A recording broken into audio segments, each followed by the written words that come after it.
Guess what? Endgame Gear made a follow-up to the XM2 WE. But guess what else?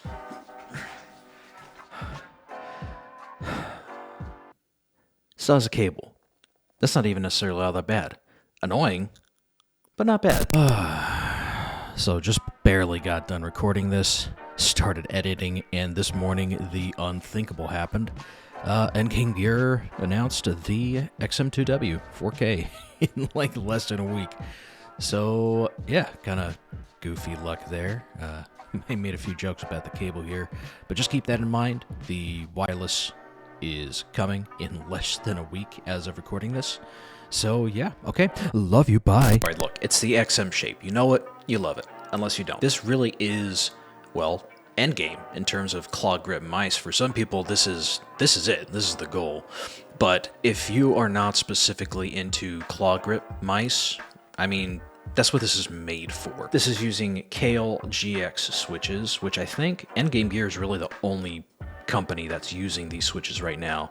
They feel great. They feel just like a top quality mechanical switch, but they have really outperformed all of the optical switches that are available right now. Very light, very spammable. There's no pre-travel, only a tiny bit of post-travel. Scroll wheel is a little bit lightly tensioned for my taste. The WE was a little bit better tensioned in my opinion. The scroll click is very firm. I do prefer a firmer scroll click just so you don't accidentally press it while you're scrolling up and down. The side clicks have a very nice, I don't know what the word is, thunk to how they feel when you push them in.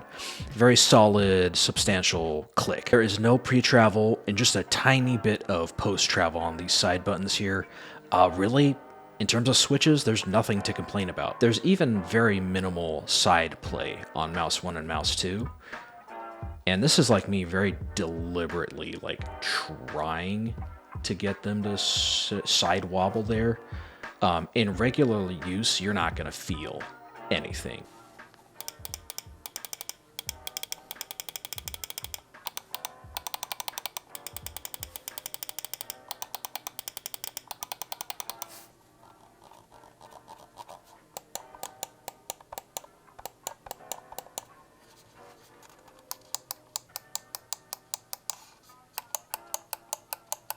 The skates are good, nothing to write home about. They're not like great, but they're not bad. Now they do come with some replacement skates, and you can swap that out with the larger skates if you would prefer a more consistent and controlled glide. This cable, the cable is kind of bulky, but it is very light. It is not very heavy. So even if you're only used to using wireless mice, throwing it in a bungee makes a huge difference, and it's going to take you like 2 days to get used to it, honestly. Going from wireless to a wired, in my opinion, should not affect your performance at all. If it does, it's probably more of a head game thing, and I totally get it. I hate cables. Now, the coating is one of the, if not the, really best coatings in the mice game right now. And Endgame Gear has really kind of had their coating down pat for years now. Coating on this dark frost one does get a little bit of finger oils here and there. It's not as bad as like the regular black one.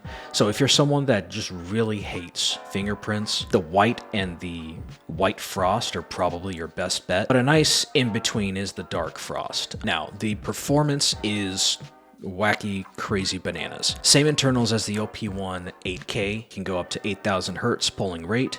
Their implementation with the Kale GX switches outcompete pretty much everything available right now. We're getting sub 1 millisecond click latency, so you can't blame the mouse anymore. If you suck, you just suck. One interesting design choice is that they took away the accessible screw holes down here. The OP1 8K, it was very easy to pop it open, modify the internals, specifically the switches. I don't think it's a huge problem, primarily because I think these Kale GX switches are really perfect. Performance is really the best on the market right now with how Endgame Gear implemented them. Not a huge deal, but just something to consider if you are looking at this hoping to like maybe get those silent switch packs.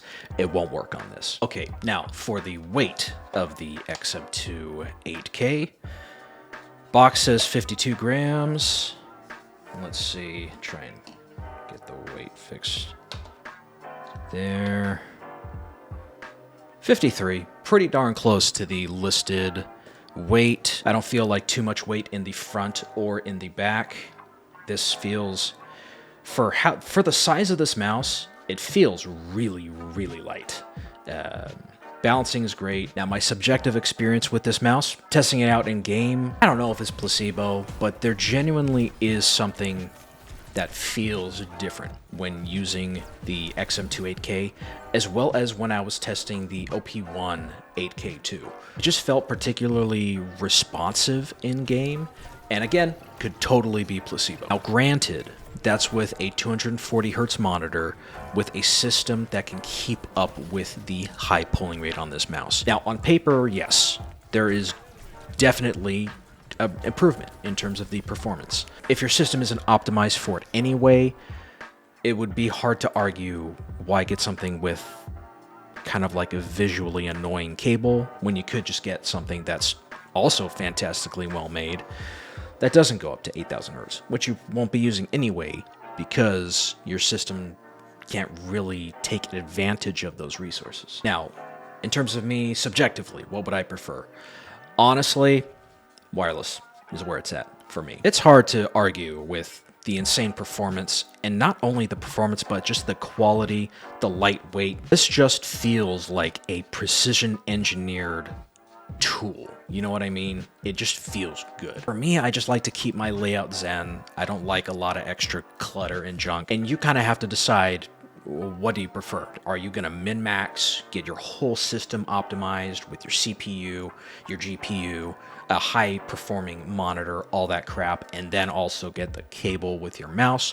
If you're fine with that and all you want is just max performance, and yeah, dude, I mean, technically nothing beats the XM2 8K as well as the OP1 8K right now. I want something that performs really well, but I also don't hate myself, so I'm gonna stick with the WE, at least until the XM2 wireless comes out. If you're picking between the XM2 and the OP1, now you have to consider just really the shape, and it really comes down to, do you like claw grip and how big are your hands? If you like a really aggressive claw grip on your mouse, the XM2 is really where it's at. But if you're not super settled into a particular claw grip, or maybe you just don't really have a defined grip style, the OP1 is a much safer shape overall because it has less aggressive side walls here. These are very aggressive curves here, and it really leans this mouse more into kind of guiding your fingers into specific spots on the mouse. While with the OP1, you can see there is a slight curve here, but for the most part, they're flat, completely flat vertically. So you can kind of get your fingers really wherever you want on this mouse, and it's going to feel real comfortable. Now, the other thing to consider is just hand size. If you've got small-ish hands, small, medium hands, OP1, great choice.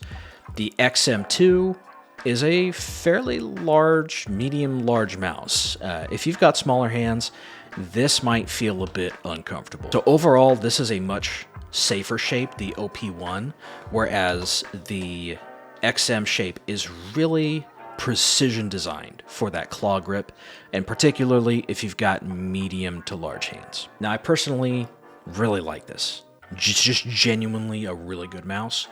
The price is $75 USD. Quality that you get with this thing, you're also getting longevity. Just the build quality is excellent, as well as these switches. These switches are rated for, I believe, 100 clicks. 100 million clicks. Let me just double check. 80 million clicks, which is still nuts. So yeah, XM2 8K. If you're competitively minded, it's hard to beat this. Now, the only thing is we're still waiting for the XM2W. So let's see, we might have to wait for Half-Life 3 to come out before we get the XM2W, but I'm hopeful it'll come out before then. Till then, you guys take care, God bless, and I'll see you on the next one, okay? Thanks for sticking around.